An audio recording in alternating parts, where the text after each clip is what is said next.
বাংলার ঐতিহ্যপূর্ণ খেলা আজ বিলুপ্তির পথে। জাতীয় খেলা কাবাডি। দক্ষিণ চব্বিশ পরগনার রায়দিঘিতে চালু হলো জাতীয় খেলা কাবাডি। মূলত আজ থেকে কয়েক দশক বছর আগে গ্রামের মাঠে বিভিন্ন খেলাধুলার আসর জমত, যে খেলাগুলির মধ্যে অন্যতম ছিল কাবাডি খেলা। কিন্তু কাবাডি খেলাকে ভুলতে বসেছে বাঙালি। মাঝে মাঝে শোনা যায় এই প্রশ্ন, কারণ কাবাডি খেলা ঘিরে গ্রাম বাংলায় আগের সেই উন্মাদনা আর নেই। অথচ খাতায় কলমে আমাদের জাতীয় খেলা কাবাডি, গ্রামীণ ঐতিহ্যের এক সময়ের জনপ্রিয় খেলা কাবাডি এখন অনেকটাই বিলুপ্তির পথে।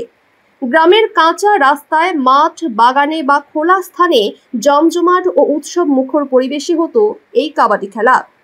কিন্তু কালের আবর্তে সেই খেলা এখন আর তেমন দেখা যায় না। অন্যদিকে সোনার বাংলা কাবাডি অ্যাসোসিয়েশনের জেনারেল সেক্রেটারি মঈনুদ্দিন মোল্লার তত্ত্বাবধানে রায়দিঘির ২ নম্বর স্টেডিয়াম মাঠে আয়োজিত হলো ১১তম আন্তঃজেলা কাবাডি প্রতিযোগিতা। এই প্রতিযোগিতায় প্রায় ২৪টি জেলার কাবাডি দল অংশগ্রহণ করে বলে জানা যায়।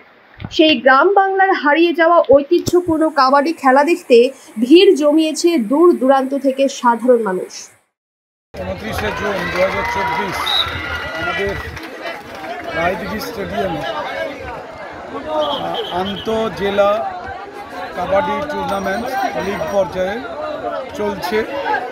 আমাদের সোনার বাংলা কাবাডি অ্যাসোসিয়েশন, দক্ষিণ চব্বিশ পরগনা জেলা কাবাডি অ্যাসোসিয়েশন, সুন্দরবন কাবাডি অ্যাসোসিয়েশন এবং রাজ্য কাবাডি অ্যাসোসিয়েশনের সহযৌথ উদ্যোগে এই পরিচালনা করছেন মূলত ডক্টর মঈনুদ্দিন মোল্লা, যিনি পেশায় ডাক্তার কিন্তু নেশায় খেলোয়াড়।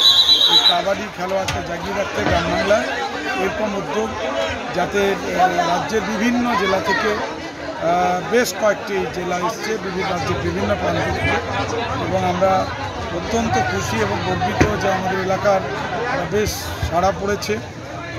এখানে যে খোলামেলা আলোচনা, খেলাধুলা, অফিসিয়ালস, জাজেস, তাদের খাওয়া থাকা সমস্ত ব্যবস্থা ডাক্তার মঈনুদ্দিন মোল্লা করছেন, তাকে কৃতজ্ঞতা জানাচ্ছি। তার একটা টিম রয়েছে, ডেডিকেটেড টিম।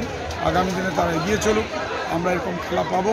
এখান থেকে প্রতিভাবান খেলোয়াড় উঠবে, যে ভারতীয় মহাদেশের যে খেলা আমাদের বিভিন্ন সময় প্রাণ সঞ্চার করে, গোল্ড মেডালিস্ট হয়েছে এশিয়ান গেমসে, সেরকম আবারও সোনা আনতে পারবে এখান থেকে খেলোয়াড়রা, এবং তারা চাকরি বাকরি জীবনে প্রতিষ্ঠিত হবে। শুভেচ্ছা রইল। 11তম কাবাডি প্রতিযোগিতা চলছে ইন্টার ডিস্ট্রিক্ট, সারা পশ্চিমবঙ্গ থেকে বিভিন্ন জেলা থেকে এখানে টিম এসছে, এবং এই খেলা সোনার বাংলা কাবাডি অ্যাসোসিয়েশনের পক্ষ হইতে খেলা পরিচালনা করা হচ্ছে।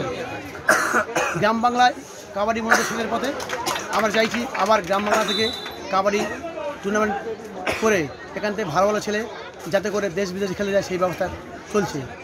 আমাদের টিমে মূলত 3টে টপ প্লেয়ার আছে যারা ন্যাশনাল খেলছে, যেমন চিরঞ্জিত মণ্ডল, শাকির হোসেন লস্কর এবং সৌরভ মোল্লা, উজ্জ্বল প্রতিভা। এরা গত সিজনে ন্যাশনাল করে এসছে। আমি চাই আরও এখান থেকে আরও ভালো ভালো প্লেয়ার ন্যাশনাল খেলে, এটাই মূলত উদ্দেশ্য।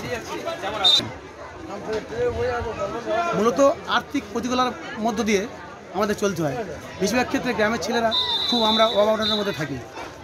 এই সব খেলাগুলো করতে গেলে একটু যেসব পরিবার ছেলেমেয়েরা একটু আর্থিক সহায়তা থাকে, তাদেরকে যদি ঠিকমতো পিছন থেকে গাইড করা যায়, তাহলে এখান থেকে আরও আগামী দিনে উজ্জ্বল ভবিষ্যৎ গড়ে উঠবে।